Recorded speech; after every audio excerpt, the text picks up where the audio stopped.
Homeopathy and flower essences. The world is changing. Maybe you didn't notice, but a lot of people are sick that didn't used to be sick. The population, which has been promoted as growing to whatever it is, soon to be 7, 8, 9 billion people, is actually collapsing, which we don't hear much about.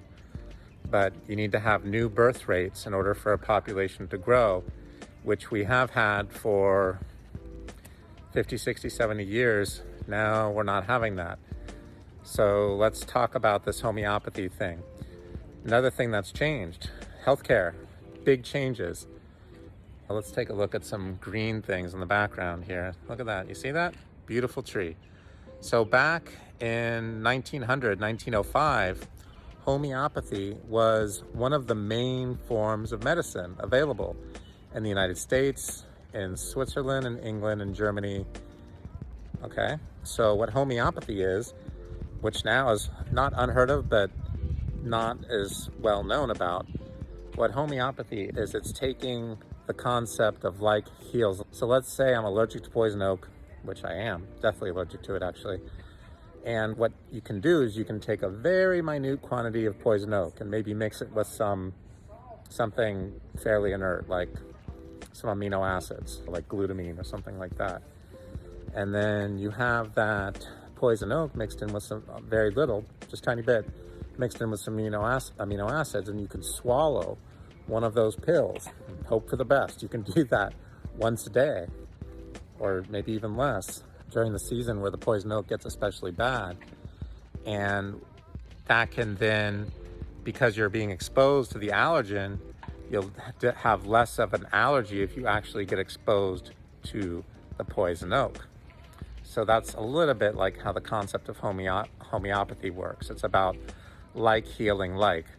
Now, another way that we can think of it is, let's say I have a lot of kind of like a bladder infection, or maybe an infection of my genitals. I don't know, this isn't as common in men, more common in women, but still, let's just say I have a kidney or bladder infection.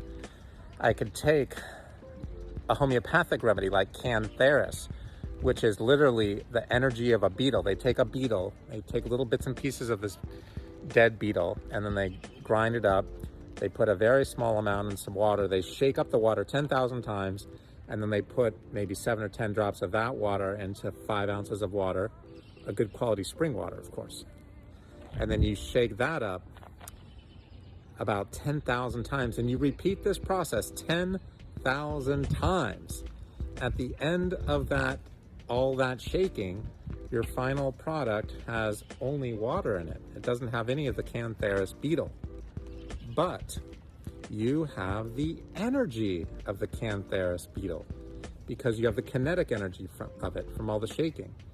But since you've shaken the concoction with just the water and the energy of the cantharis beetle more than 10,000 times, your final product is just pure water, okay, because you've diluted it more than Avogadro's number to a really high degree. Okay, now if I have that burning thing in my genitals, whether it's my whatever, my penis, my testicles, my prostate, or my bladder, or my kidneys, genitourinary system, that can help me. The cantharis could potentially help me. It's not exactly what cantharis is for, but just as an example, that could help, okay? Cantharis is more like for sunburn, but anyway. Okay, so that's how homeopathy works. Now again, it was the main form of medicine along with the regular allopathic medicine at the turn of the century. They had 1,000 pharmacies all over the United States, and they had these pharmacies in other parts of the world as well. Then the American Medical Association, especially right around the time of the 1918 Spanish flu pandemic, they realized, wait a second, all the people who are receiving homeopathy, they're doing great, they're surviving.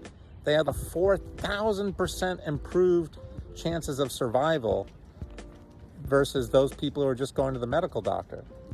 In fact, those people who are just going to the medical doctor, they had a rumor going around in 1918. The rumor was, if you don't die from the virus, this is the Spanish flu virus, you're likely to die from the needle, okay? And the rumor had it that the Spanish flu was caused by people getting this terrible virus. It's like a foot fungus from being in the World War I swamps and things like that. Not swamps, but the World War I moisture that was on the ground when they were in the trenches at that time during World War I. Okay, really interesting stuff. So I'm here in San Francisco right now. That's where I'm at. And it just so happens that at UCSF, the University of California, San Francisco Medical Center, they're going to be doing a whole new development. They're going to put in a whole bunch of buildings to connect to the current University of California, San Francisco Medical Center. And these buildings, one got to wonder, why do they need all these new buildings in the middle of San Francisco when the pandemic is over? We'll find out. Okay, so they're chopping down all the trees. See all these trees here? Yeah, they'll still be here, but right near the UCSF Medical Center, they're gonna be chopping down all these trees. It's really sad if you ask me. So I think that the world is starving for good health care. And my name, by the way, is Dr. Ilya Skolnikoff, international award-winning speaker and best-selling author of The Skolnikoff Method, New Medicine for a New You, Inflammation Solutions Handbook. I hope you get the handbook at skolnikoff.com, SKOLNIKOFF.com, because it could definitely change your life.